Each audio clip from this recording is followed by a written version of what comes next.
Greetings YouTubers, welcome to another episode of Press Start, the show where we talk about a game's roots and its impact today. For this one, we are going into somewhat obscure territory. So without further ado, let's see what is up with Sega's literal star, Ristar.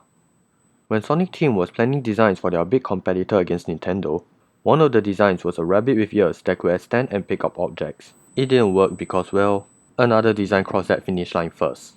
That design will be known as the rodent we all know and love. Sonic the Hedgehog. So no mascot status for the rabbit. Bummer. It wasn't in vain, however, as it later gave birth to another game, appearing as a prototype called Feel.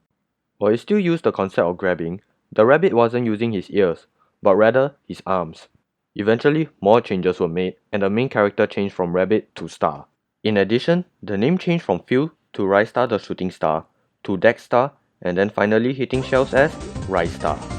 So, our story happens on a faraway solar system called Valdi. An evil tyrant, Greedy, came in, forced the leaders of the System 7 planets to work for him, while also enslaving its people and kidnapped the legendary hero. Desperate, they made a plea for help, which is answered by the legendary hero's son, Ristar. Wait, am I reading this correctly? Stars can have children? I wonder who's the mother then. Man, if that really happened, the logic will really be out of this world.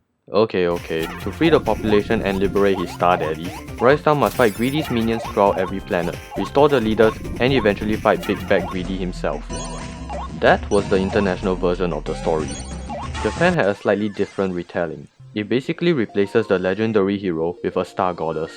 Also, while the Japanese ending involved Greedy and his two minions at the middle of nowhere, left to stare at a picture of Ristar, the international version has Ristar reuniting with his father. Aside from those and minor graphical changes, that's pretty much the only differences between the two. Either way, the story is still very simple. Evil invader terrorizing planets. Go defeat. Moving on to the gameplay, is your standard 2D side-scroller. The gimmick here is the use of Ristar's extendable arms, which can move in all 8 directions and can be used to grab objects or enemies. When you grab onto an enemy, you can get rid of them by headbutting into them. The same method also applies with opening chests containing goodies or to use the environment to help progress through the level. Heck, you can even use your arms to pull off a wall jump similar to Super Metroid. There are star handles in stages that require the player to make use of momentum that can take the player to certain parts of the level. If you reach a certain speed, Ristar will become fast and invincible once he gets lifted off. Every level ends with a special star handle, which is used to launch Ristar through the end of the level. Bonus points are awarded based on Ristar's height when he lifts off, similar to the first Super Mario Bros. Additionally, every level has a hidden handle that sends Ristar to a bonus stage, which involves getting through an obstacle course within a given time limit. Completing it gives more points and even a continue if you are fast enough. The game has 6 planets, each of them containing 2 levels with a mini-boss and a standard boss. The first is Planet Flora, your generic tropical island / Ristar's Green Hill Zone. It's there to introduce you to the basics, so it's pretty easy to get around in. Second is Planet Undertow, the underwater level, and it's here we learn that Ristar can swim. If only Sonic could learn some lessons from him. Third's Planet Scorch, where it's fire everywhere. Not to mention it also has its share of traps. And it really caught me off guard a lot of times and... oh, Mini Ristar. I'm an action figure!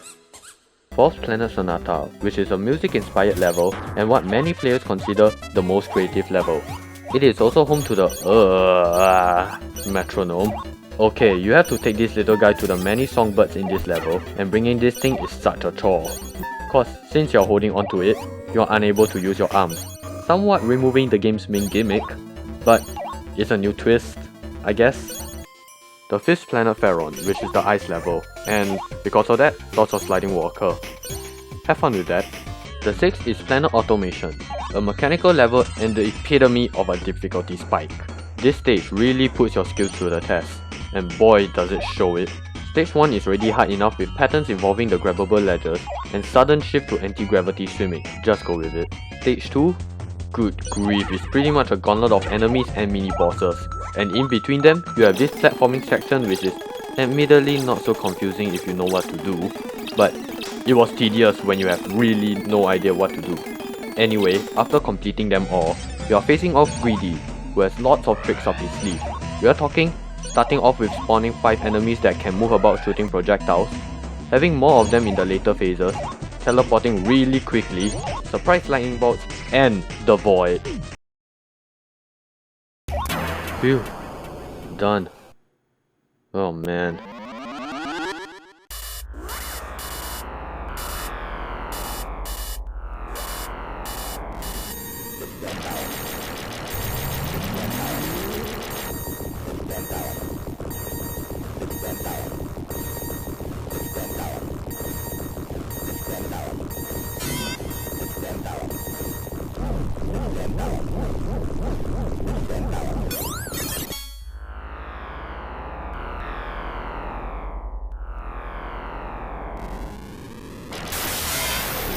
Overall, Ristar was a pretty solid game. It was fun, interesting, and colourful, and had a great soundtrack to keep the mood going. Yet, it never had a sequel or any other related games for that matter. There is a port for the Game Gear, if you want to count that, and I may look into this one eventually. But other than that, no. No games beyond that. I mean, I wouldn't mind seeing a sequel to Ristar. It truly deserves it. Oh well, we may never know. This is the Jules 1998, and this is Press Start. See you all next time.